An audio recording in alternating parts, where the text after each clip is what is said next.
Hoje, o poder mudou muito do empregador para o candidato ou para o colaborador. Candidatos e colaboradores com habilidades especializadas estão cada vez mais em alta demanda no mercado. E está muito mais difícil, claro, de encontrar esses candidatos ou esses colaboradores. Pode até parecer óbvio, pessoal, que as pessoas que obtêm resultados acima da média, assim elas o fazem. Por quê? Porque elas trabalham com habilidades específicas atendendo às suas melhores funções. Ou seja, elas fazem aquilo em que elas são melhores para fazer. Mas muito poucas pessoas realmente sabem quais são essas habilidades. Muito poucas pessoas sabem quais são os seus talentos e como elas podem tirar proveito dos seus pontos fortes fundamentais. Bom, eu gostaria de te ajudar um pouco com este vídeo. O primeiro passo é aprender a gerenciar a si mesmo. O que isso quer dizer? Você deve se posicionar onde for possível para prestar máxima contribuição que há necessidade. Por exemplo, permanecer sempre com a sua mente alerta e ativa durante toda a sua vida de trabalho. Isso significa também saber como e quando você deve mudar o trabalho que você realiza. Não tente mudar a si mesmo de uma só vez, pessoal. Isso não vai funcionar. Concentre-se em melhorar as suas habilidades que você já faz bem. Vá fazendo isso pouco a pouco. Se você fizer isso, você pode passar a ter um desempenho excepcional daqui a um tempo. É assim que funciona, gradativamente, passo a passo. A maioria das pessoas, como eu também, achava que não era capaz de fazer algo muito bem. Lembre-se do vídeo que você assistiu sobre a minha história. Mas geralmente a gente está muito enganado quanto a isso.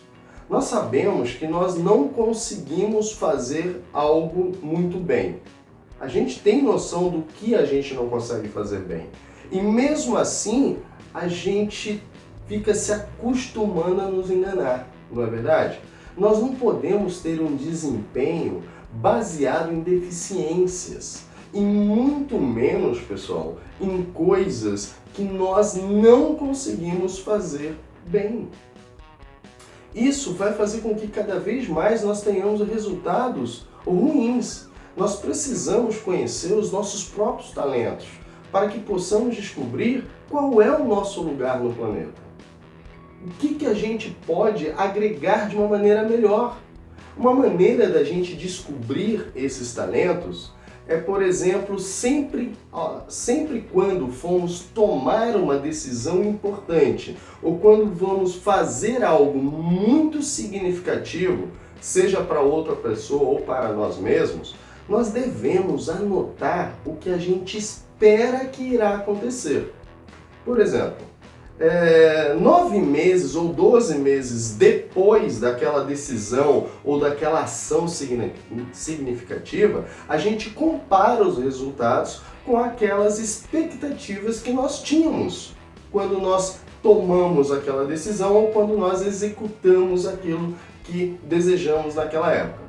De uma maneira retroativa, por exemplo, pense em 9 ou 12 meses atrás.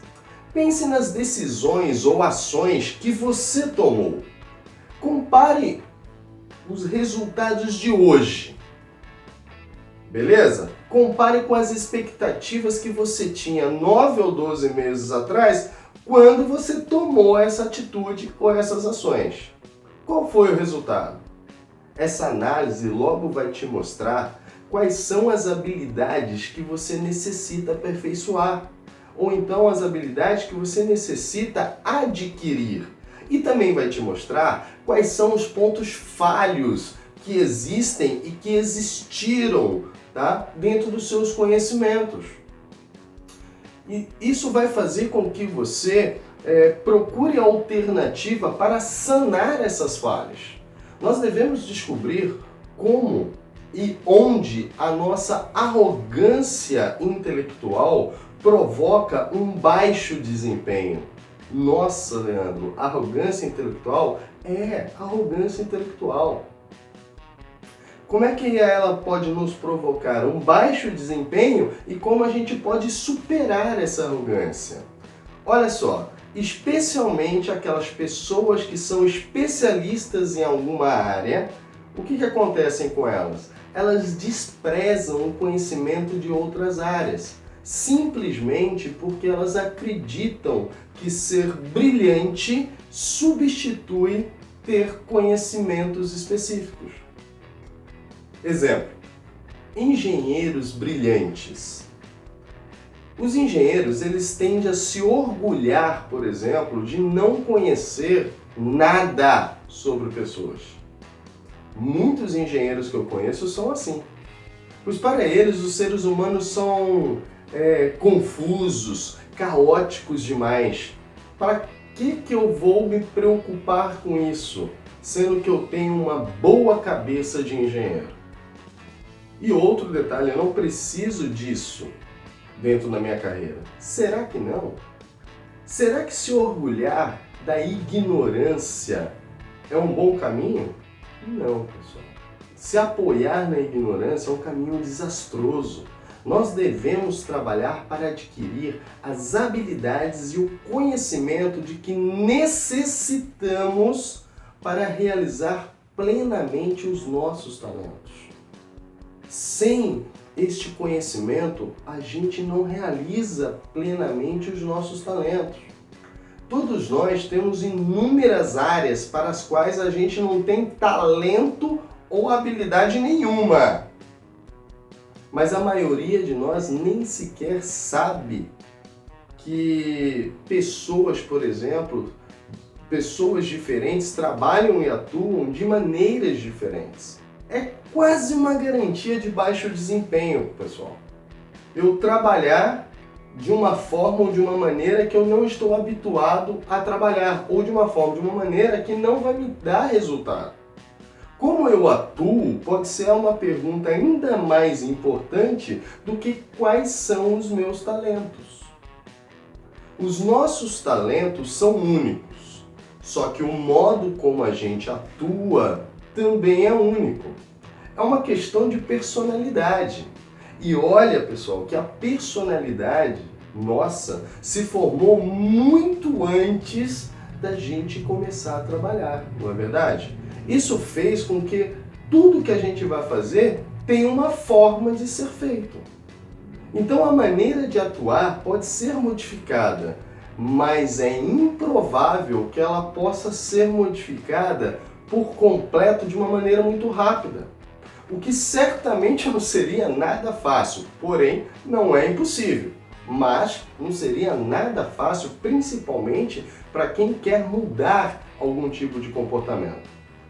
E são algumas dessas características, pessoal, características de personalidades que costumam determinar a qualidade das nossas ações, a qualidade das nossas atitudes. Agora, como é que se aprende tudo isso? Como você aprende? Qualquer tipo de informação, como é que você aprende? Olha, existe provavelmente uma meia dúzia aí de modos diferentes de se aprender alguma coisa. Existem diferentes modos de se absorver informação. Eu acredito que com certeza você sabe essa resposta. Você sabe a melhor forma que você aprende. Então eu te pergunto, você age ou trabalha com base da maneira com que você aprende? Você age com base nesse conhecimento?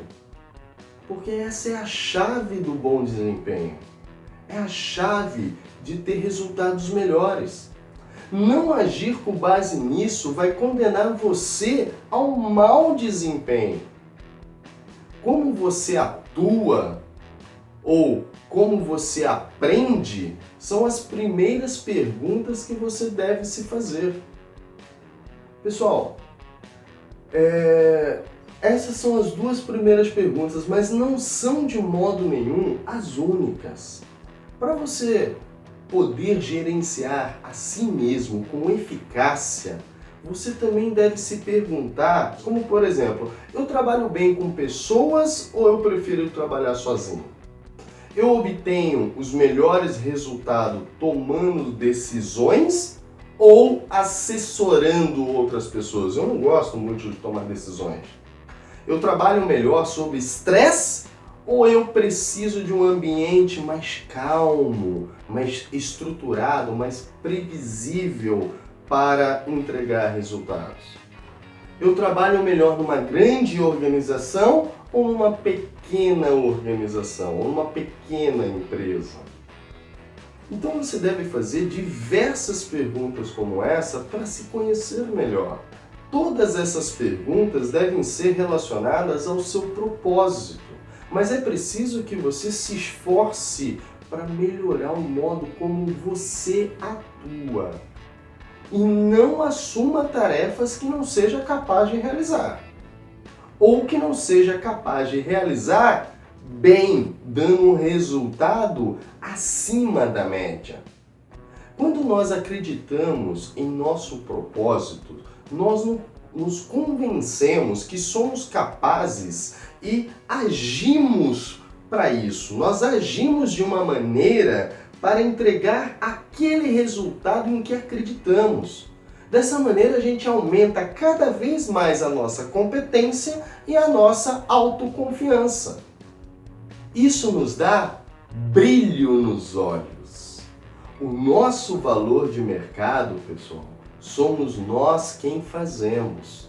Nós somos os únicos responsáveis pelo nosso destino e pelos resultados que temos.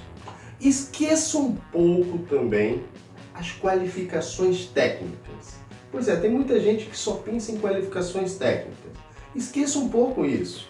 Existem 3 características fundamentais que as empresas valorizam em um profissional brilhante, em um profissional com propósito. A primeira característica é essa que eu disse para vocês: brilho nos olhos. O que é brilho nos olhos, Leandro? É algo como entusiasmo, motivação, otimismo, vontade de mostrar para que veio, mostrar sua vontade, disposição, disponibilidade, flexibilidade. A segunda característica é faca nos dentes. Coragem, ambição, ambição de fazer, ambição de ser, coragem de fazer, coragem de ser, de crescer e de querer ganhar com os próprios resultados. Mas só essas 2 características não querem dizer absolutamente nada, hein? Isso não é garantia de sucesso, pois qualquer integrante, por exemplo, do PCC tem brilho nos olhos e faca nos dentes, correto?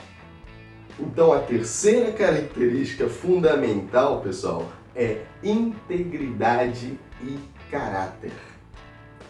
Essa terceira característica complementa diretamente as 2 primeiras. Integridade e caráter. São atitudes que dizem que são muito mais importantes do que experiências técnicas. E aí, quais características dessa você tem? Viu? A resposta já estava com você. Só faltava um pouco de autoconfiança. Vai lá e arrebenta, campeão. Vai lá e arrebenta, campeã. Claro, depois me conta. E conta aqui embaixo. Insira seus comentários que eu terei o maior prazer em responder a todos vocês. Hoje, melhor que ontem, e amanhã, melhor que hoje. Evolução sempre, pessoal. Até a próxima.